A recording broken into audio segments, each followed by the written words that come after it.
안녕하십니까, 골통의사 윤재웅입니다. 날씨가 굉장히 싸늘합니다. 여러분들 옷 따뜻하게 잘 입고 다니시고요. 오늘 여러분들께 말씀드릴 주제는 뭐냐면요, 어깨가 빠졌어요. 어떻게 해야 돼요? 이게 이제 심심치 않게 이런 일이 벌어집니다. 개똥이 아빠가요, 주말을 맞아서 개똥이가 하도 볼링을 치자고 졸라가지고요, 그냥 같이 볼링을 쳐주고 있습니다. 근데 볼링을 딱 치다가 갑자기 미끄러져서요, 손을 딱 짚고 넘어졌는데 갑자기 어깨에서 뚝 하는 소리가 나더니 팔을 움직일 수가 없도록 아팠어요. 그래서 병원에 이렇게 갔더니 어깨가 빠졌다 라고 얘기하니까 너무너무 걱정이 됐던 거죠. 그래서 어깨의 탈구, 어깨의 불안정증, 이런 것들에 대해서 제가 한번 시원하게 설명을 드려보도록 하겠습니다. 어깨 불안정증이 뭐예요? 우리가 어깨는요, 힘이 조금 덜 받는 대신 많이 움직일 수 있도록 되어 있어요. 그 주위에 인대나 이런 근육이나 이런 것들이 보호를 해주고는 있지만 실제적으로 이 관절 자체가 얕게 돼 있고 좁게 돼 있어서요, 어깨가 많이 움직이는 장점이 있지만 이 어깨가 약할 수밖에 없다는 단점이 존재하는 겁니다. 그래서 우리가 보통 요 머리뼈가요, 여기에 있지 못하고 이렇게 쑥 빠져버리는 거를 탈구라고 얘기하고요, 빠질랑 말랑, 빠지려고 했다가 들어갔다가 하는 거를 아탈구라고 합니다. 발음 잘 하셔야 됩니다. 그리고 얘가 그냥 전체적으로 늘어나 있는 거예요. 그냥 막 이렇게 이게 잘 잡아주지를 못하고 굉장히 늘어나 있는 경우, 이런 경우, 유연성이 너무 많이 있는 경우, 이런 경우에는 이완, 렉스티라고 보통 우리가 얘기를 합니다.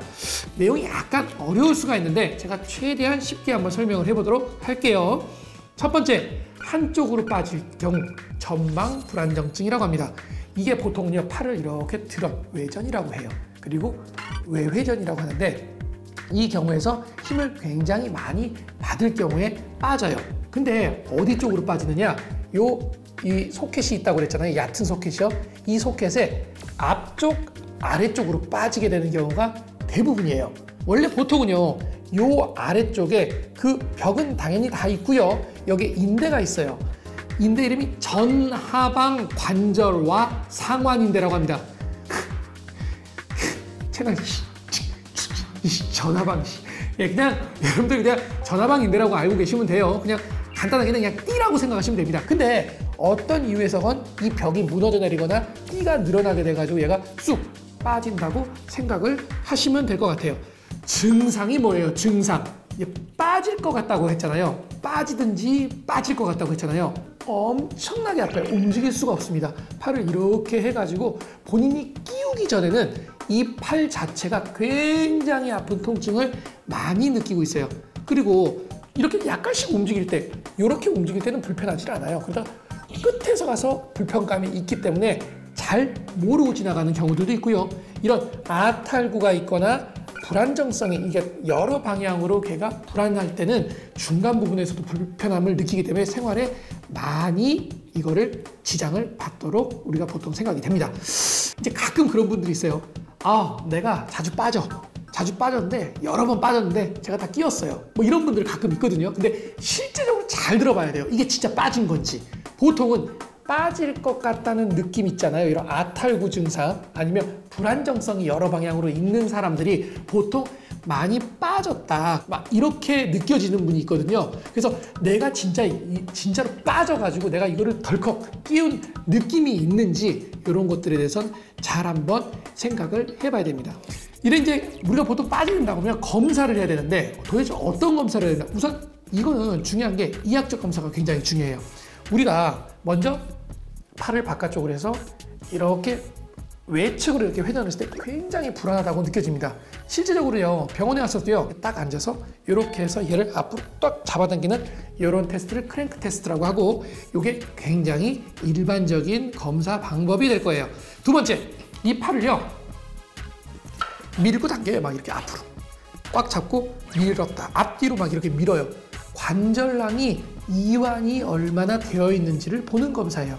근데 이게 좀 주의를 해야 될 게, 이거는 내가 근육에 힘을 빡 주고 있으면 실제적으로 불안정성이 있더라도 약간 이게 마스킹이 되는 경우들도 있습니다. 그렇기 때문에 이 검사를 하려고 마취를 할 수는 없잖아요. 그러니까 이런 한계점이 있다. 이런 걸 알고 계시면 되고, 반대쪽하고 같이 검사를 해야 돼요. 왜냐면 이쪽에 이상이 있는 건지 전체적으로 그냥 다 유연한 건지를 확인을 해봐야 됩니다. 이게 되게 중요한 게 이쪽 관절에 한쪽으로만 보통 문제가 되는 경우에는요, 이거는 수술적인 치료의 대상이 될 수도 있지만 그냥 내가 전체적으로 이완이 많이 돼가지고 불안정성을 느끼는 경우에는 수술적인 치료의 대상이 아니고 그거는 보존적인 치료, 재활치료라든지 근력 강화를 열심히 해줘야 돼요. 그러면 얼마나 내가 선천적으로 유연한지를 어떻게 보느냐? 다리를 찢느냐?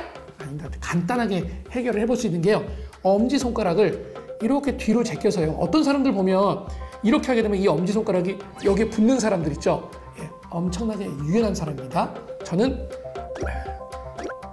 딱 봐도 유연하지 않게 생겼죠? 예, 유연하지 않습니다. 저는요. 이렇게 테스트를 해보는 거. 두 번째는요, 무릎이랑 팔꿈치를 이렇게 폈을 때 과도하게 바깥쪽으로 나가는 사람들은 유연성이 과하다라고 보시면 될 것 같아요. 또요, 엑스레이 찍어요. 엑스레이 찍었는데 이게 지금 제가 말씀드렸던 뭐 벽이 무너지거나 이런 경우들은요, 엑스레이에서 보이는 구조물들이 주로 아닙니다. 얘가 꽉 무너졌을 때 요 뼈를 물고 떨어지는 골성 방카트라는 병이 있어요. 그런 경우에는 이 뼈 조각이 여기서 엑스레이 상에서 보이기도 해요. 근데 그렇지 않는, 뼈가 떨어져 나가지 않는 경우가 굉장히 많기 때문에 엑스레이로 요거를 보는 것은 좀 무리가 있고요.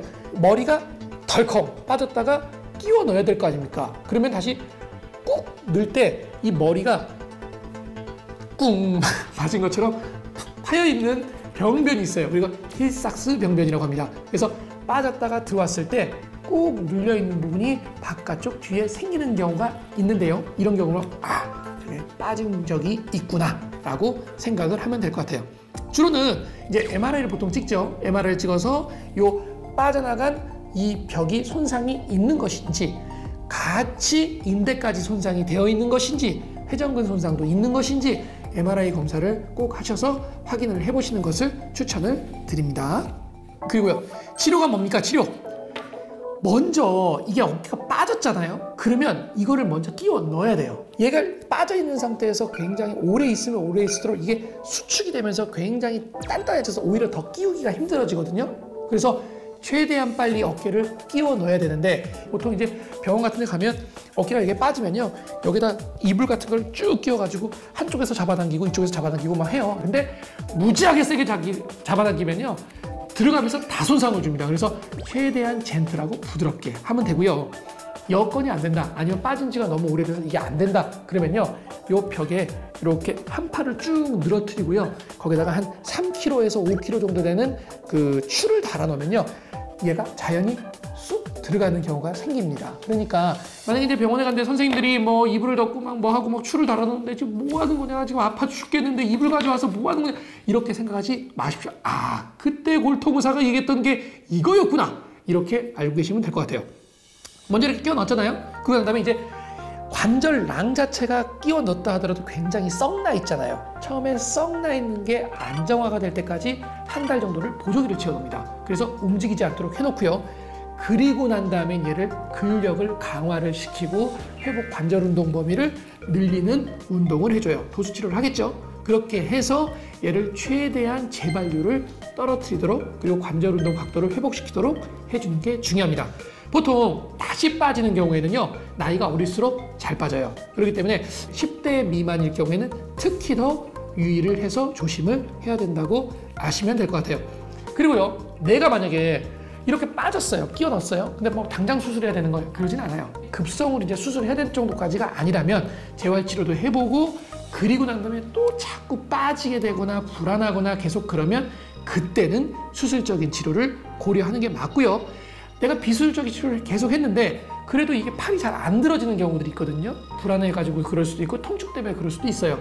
그럴 경우에는 수술적인 치료를 하는 게 맞습니다. 이제 수술적인 치료는 이제 앞에 이게 꽝 빠졌다고 그랬잖아요. 끼워 넣을 때 이 부분을 이제 내시경으로 해서 이렇게 꼬매주면 되는데, 제가 이제 좀 추후에 그 MRI를 읽어주는 의사에서 여러분들께 한번 사진을 보면서 설명을 드려보도록 할게요. 그리고 이제 또 하나, 이제 한쪽으로 빠지는 게 아니라 여러 방향으로 막 불안정한 경우예요. 다방향성 불안정증이라고 합니다. 선천적으로 이 어깨 관절이 계속 이완이 되어 있거나 아니면 내가 계속 쓰면서 운동을 계속 하면서 이 관절이 이완이 되어 있는 경우들도 있겠죠. 왜냐하면 자잘한 충격을 계속 받으면서 그런 사람들도 있을 수가 있어요. 이 경우에는 중간 범위, 어깨가 이렇게 움직일 때 중간 범위에서 굉장히 불안정성을 느끼는 게 특징이에요. 그래서 다방향성 불안정성을 가지고 계시는 분들은요, 일상생활에 제약을 가지고 계시는 게 굉장히 많습니다. 왜냐하면 내가 특정 각도가 어느 정도 약간만 되더라도 불안하니까요. 그렇기 때문에 이런 경우에는 증상이 있을 때는요, 전방 불안정성이 아까 있었던 분과는 달리 적극적으로 치료를 좀 더 해야 되고요. 장기간 근력을 키우는 운동을 열심히 해가지고 얘를 단단하게 잡아주는 그런 재활을 꼭 하셔야 되고요. 만약에 내가 이렇게까지 재활을 계속 했는데도 계속 불편해요. 그러면 이제 그때는 수술적인 치료를 하는 게 맞죠. 관절낭을 타이트하게 해서 좀 더 얘를 견디는 힘을 길러준다. 이렇게 아시고 계시면 될 것 같아요.